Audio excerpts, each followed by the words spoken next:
doing, Marcus? Good, good. Let's see. Let's get a mic for this brother. Oh, we're good to go. Perfect. Sit down with me, please. Great. So, Marcus, how does it feel to be the first guest on the second installment of All Eyes on DC? Well, I watched the first one, and I didn't know if I would be an adequate follow-up to all the good guests, but I'm excited. I think this is quality programming that our community needs. People need to hear what's actually happening in our community, and this is the perfect venue to do it. And the folks that you brought into the room are testament to that. Aren't they beautiful? Beautiful people. Hey, people. Perfect. So let's get down to the question. Yeah. I don't mean to cut you off, but I know you're a very busy man.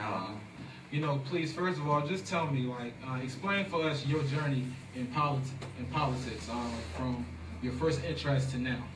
Well, I started doing work in the community when I was about 15, and I was a freshman in high school, and a guy by the name of Philip Pinnell came to my school. I went to school right up the street at Thurgood Marshall Academy, and he said, well, we know that you're involved in the student government. Would you like to come to this event? And I think it was a Kwanzaa celebration for the Ward 8 Democrats. And so I said, yeah, I'll go. And he wanted me to do something. He had the student government folks from all the high schools in the ward do it. And I came, and I met all these folks, and I thought the work they were doing was great.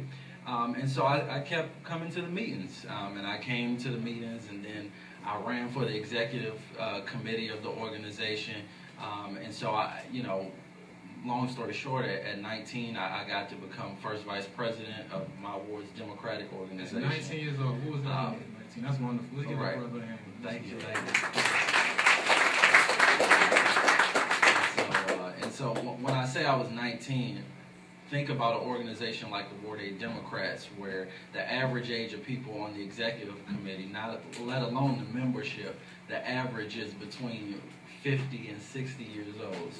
So I'm on an executive committee, by far the youngest person. I could be anybody on the executive committee's grandkid, and I was second in command. And then I became president of the organization. And really the rest is history. I got to run for advisory neighborhood commissioner, which I'm sure we'll talk a little bit about. And then I got the opportunity starting this January to work for our mayor, representing the 76,000 residents in Ward 8. I love that, man. That's beautiful. And before we go into that, I just want to talk a little bit about your situation. You did mention it before. You're in your early 20s now. I don't want to put your age out there, but early 20s. And 22, okay, cool. 22, and you have constituents who are much older than you. How do you go about bridging that gap and having common understanding? Well, what I learned about anybody in the community is that, one, you're not going to gain respect on day one.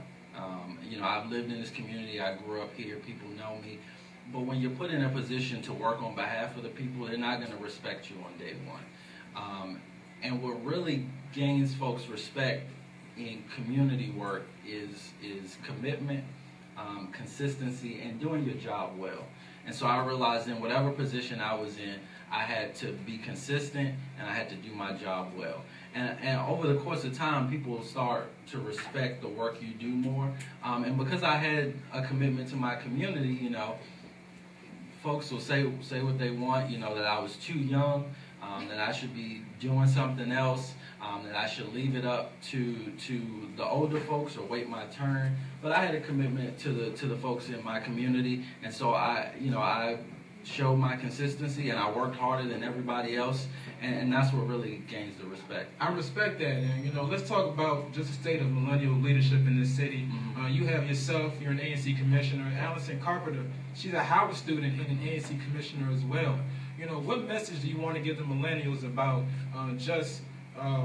getting rid of those stereotypes and really showing the older people that, yes, we do have this, we're not lazy, we're not inconsistent, we're actually passionate about change? With your example, how do we go about doing that? It's just about the folks who are doing this work really bringing folks up with them. And so, I've talked to a lot of folks younger than me who are saying, you know, I like to do some stuff in my community that'll affect change, and you just have conversations with them. Well, how do you think you can do that? Like Jamal Holtz here in the audience, he's 16. I let him manage my campaign for the Advisory Neighborhood Commission, and I let him intern with me when I started working at the mayor's office, and he's gaining a lot from that. And his, you know, his demeanor's changed over time. So he's saying, well, I want to run for ANC, or I want to run for city council at some point. And that's what you do. You nurture the ambition in people, so that they can grow. And then, you know, once you do that, once you show people that they have potential and just as much talent as anybody else, the rest works itself out, and other people will start realizing too. That's a beautiful thing. We need to give another hand clap. We do a lot of hand claps. Mr. Batchelor, and I call you Mr. Batchelor because I have so much respect for you, and you're dressed so sharply. You know, you look just like my father, and I mean that in the most respectful way possible. And you know, the next question I have for you is about leadership and about potential. You know, do we all have to be ANC commissioner to make change? You know, that's often the conception that people have in their mind that, well, I can't affect change because I don't have this nice title. You know, tell me about that, bro. Well, let me just say this. Elected officials are oftentimes some of the most ineffective people in making change. And I usually wouldn't say that, but honestly, sometimes the folks that we elect are ineffective, one, because they don't know how to galvanize the community. And so when I ran for the ANC, my campaign wasn't necessarily about me. It was about rebuilding the community structure. Because I felt, and I told people when I was knocking on their doors, they said, well, what are you going to do? And I said, nothing if you don't help me. You know, and so it's about galvanizing and rebuilding. You kind of sassed them there. I don't know how you got to vote. because I, you know, when I went to people's doors, I said, look, this is the vision I have for our community, but it will never get done if we can't rebuild the structure in our community like my mom had in her community, or like my grandmother had in her community, where people looked out for one another, and when something was wrong, they worked to fix it. And so really, that's the way that we affect change. And so you don't have to be an ANC commissioner, you don't have to be a city council member, you don't have to be a civic association leader. You just need to be somebody that's concerned and is willing to do the hard work and make the right steps to change your community. That's a beautiful thing, and we often don't hear that message enough. The next question that I have for you focused more on the ANC and just your position. You mentioned you had a vision. If you can just outline that vision for us, I'm very interested in hearing what plans you have for the ANC. Well, so when I was campaigning for the ANC, there were a lot of folks who told me that they had never had an ANC candidate come to their door, that they had never got a piece of literature from an ANC candidate or an ANC commissioner at all. And so my first step was to, one, make the office more visible. So it's a very small office, no legislative authority, no salary, no really barely any budget to do anything, but it's what it's supposed to be. It's advisory, right? So you're supposed to be a strong voice for your community. So one, I committed to the residents in my single member district that I would do that I would be a strong voice for the folks in the community. Second, I told them that I would be visible. So the fact that they had never seen an ANC commissioner or an ANC candidate, had never been to their Advisory Neighborhood Commission meeting, that's something I wanted to change too. So I said, well, I'll be visible, and yes, I'm knocking on your door in August, and I'm knocking on your door in October, but after November, I'm going to keep knocking on your door, because there's problems that we need to solve, and I need your opinion, and I need your help, right? So you know, there was, for example, and I don't want to take too much time, but for example, there was a transitional housing development coming to our community that was in its final stages of development, but none of the neighbors knew about, right? And so you had a few neighbors who were saying, well, what's going on? You know, why didn't we know about this?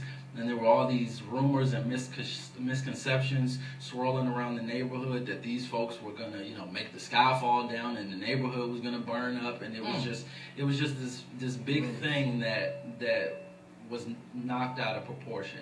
And so what I did was I went door to door with some stakeholders and the folks who were running the program, and we passed out literature. And then on the back, we had a flyer for a community meeting.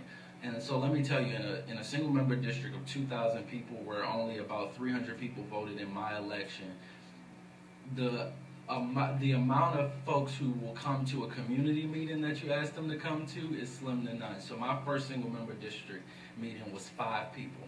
Very concerned citizens, but 5. When we went door to door and we showed that we were committed and we handed them information and said, we need your feedback, come out to the meeting, we had 40 people in the room. Perfect. Positive, very positive. And so like I said, it's about that consistency, it's about doing the hard work, and about sometimes pulling people out of their homes, because oftentimes in our community we have a lot of people dealing with their own issues, and rightfully so, because we have people who are really on hard times in this community. And so to ask them to take their attention away from finding employment or feeding their kids or keeping the lights on to do community work is very hard. And so what we had to do was really pull people out and say, this is worth it because it's going to help you in the long run. That's beautiful, and that's a perfect segue to my next question. Of course, there's another person who come April 28th is going to have to hear the concerns of Ward 8 residents, and help wake up many of whom are very disillusioned with leadership in the city. Now, Marcus, I'm not going to ask you to publicly endorse anyone, but understanding the role of the ANC commissioner as the middleman between the residents and the Ward 8 Council, what qualities are you looking for in a council member? Well, I'm looking for a council member that's reflective of the people they serve. So there's a lot of folks in this race with big vision and with big dreams, but I think a lot of people in our community, and I definitely value people who've shown a long-lasting commitment to the community and reflect the values of the people who live here. That's one. 2 is a person who's going to work hard, who's not just going to sit at the Wilson Building, all day and go to the hearings and kind of run through the paces, but a council member you'll see walking up and down Martin Luther King Avenue every now and again, who's not afraid to have conversations with the people they represent. So we need somebody who's hardworking, somebody who reflects the values of the people who live here, and somebody competent for the job, because oftentimes in a race where it's not that hard to gain ballot access, you just get anybody running. For offices in this city, but I think there's some very competent candidates, and I'm excited about the 28th because I think Ward 8 will make the right choice. Very, very great answer as always. And in theory, oftentimes that looks well, but as I know, and as definitely the traffic of office often makes it very hard for someone to walk in a neighborhood and be face to face with the people. How do you balance those obligations, between kissing babies and really being in the midst of the power, but being of the people? How do we wake up people and let them know that politics is not a dirty game, or is politics too dirty for a politician to go back to the people? Well, I think, one, in terms of my office, I have no luxury related to my office at all. I mean, there's literally nothing, except the title, nothing.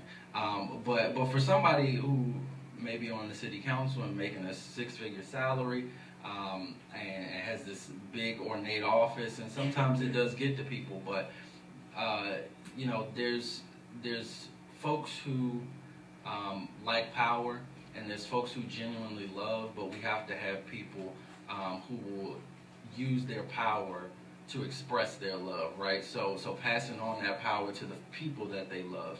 And I want to just say, I think a perfect example of that, and this guy was a mentor to me, in his last days, but Councilmember Berry really showed, that let's give Councilmember Berry a hand clap. And so, he was a person who showed that you could have power, at the height of all power, and still use that power to love folks. And so when he came in office, he was unapologetically for black folks. He said, we're going to make sure that black folks can work in city government and make a good salary. We're going to make sure that black people can own homes and get contracts through the city government just like anybody else. And he put his money where his mouth was when he got into office. And Councilmember Berry, you would think, after all of his career and all of his experience and all the love that people showed him, you think that he would leave behind fortunes, right? Councilmember Berry died broke. And rightfully so, because he gave all he had to the people he loved. You know, there's a story about how he would go to the bank every week and he would take out hundreds of dollars just in $5 bills. And he would keep it in his pocket, and when he was walking up and down the street, people would ask him, and he would take a $5 bill out and pass it out to folks, right?